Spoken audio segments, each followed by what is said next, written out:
When the mudslides took place at Machu Picchu, they closed down the rail service from Cusco to Machu Picchu. On the first, yesterday, they opened the rail service, so you can get on the train in Cusco and show up in Machu Picchu. Guess what happened? All the taxi drivers that were making money between Cusco and the train station are out of business. Why? Because the train can go directly to Machu Picchu. Why would you take a taxi when you can take a train to Machu Picchu from Cusco? So you see how the transportation changes. And when that changes, the taxi drivers adapt. So they start moving in a different direction to make the money.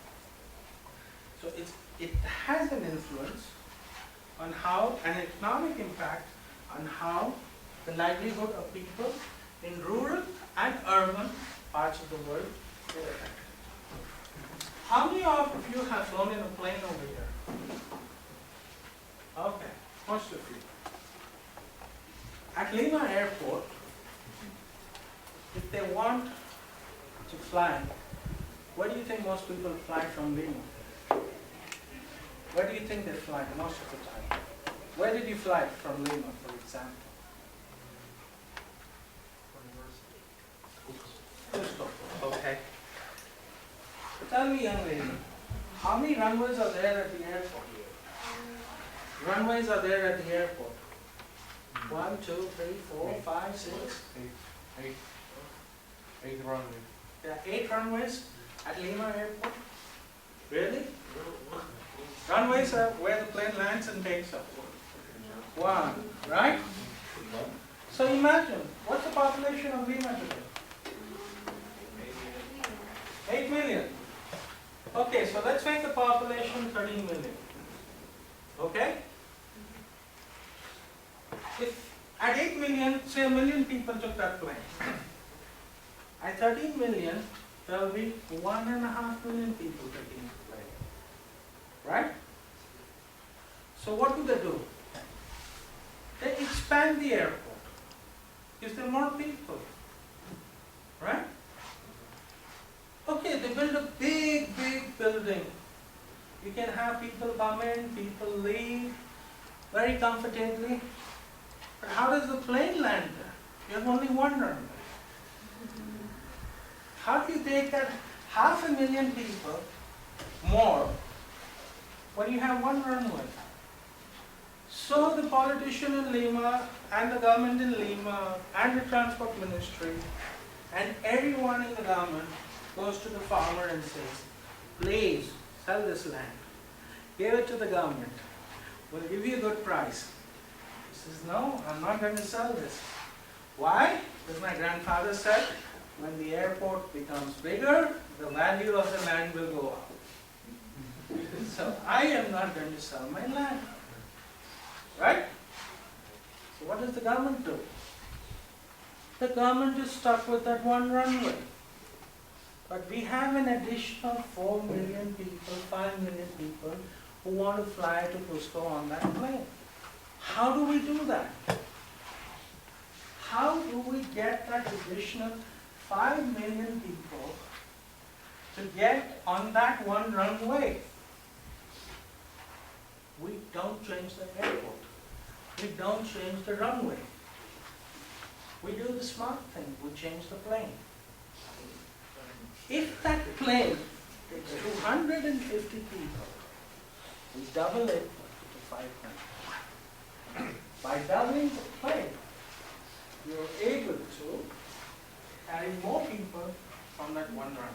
It was designed to give you fuel consumption because the price of oil was going up. It has reduced the consumption of fuel by using carbon fiber reinforced plastic. And 25% of the plane is made from plastic. It's not made from aluminum. And by making it in plastic, they reduced the weight by 15 tons.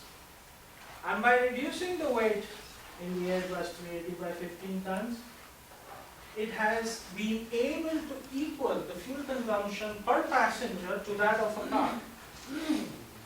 So now, having given you the basic of what transportation and habitat and how it influences you all, I'm going to now start by showing you a couple of videos. Okay? What is the future car going to be like? And how it's going to be different. You know, now when you get into a car or a taxi, if your door is open, there's a beep, beep, beep, beep going. Right? So what happened? The car became intelligent or you became intelligent? We and the car. Right? So the cars have become more intelligent.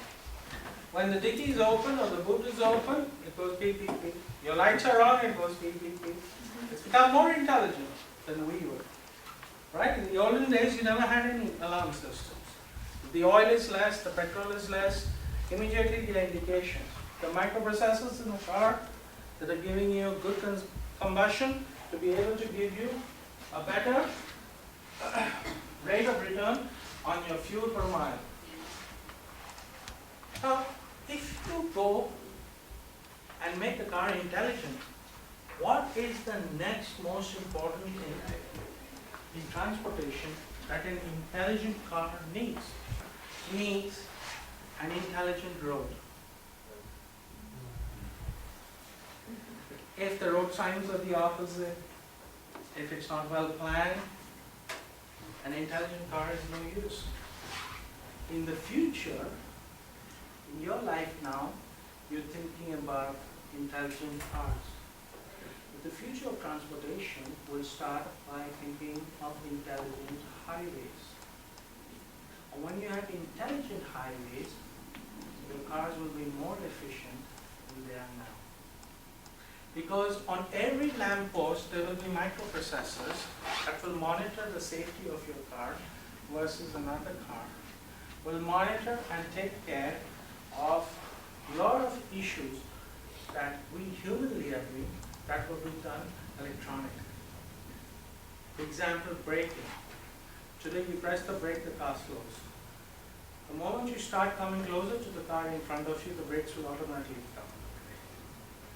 Alright? So there are a lot of things from safety point and from other angles which are extremely necessary.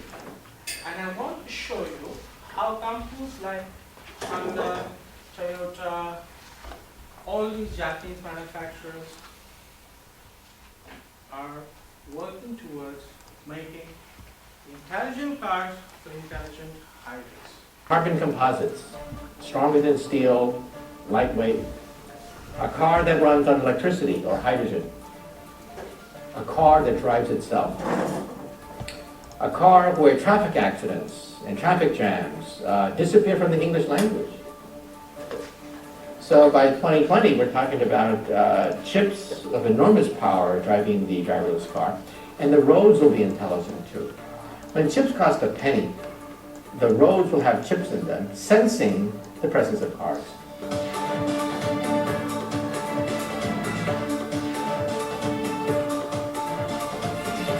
This is future car. It's closer than you think. The car is the next place to be totally revolutionized. And by improving the car, you're in a position to be able to change your transportation system, and it's going to enhance your ability and improve your efficiency in whatever you do.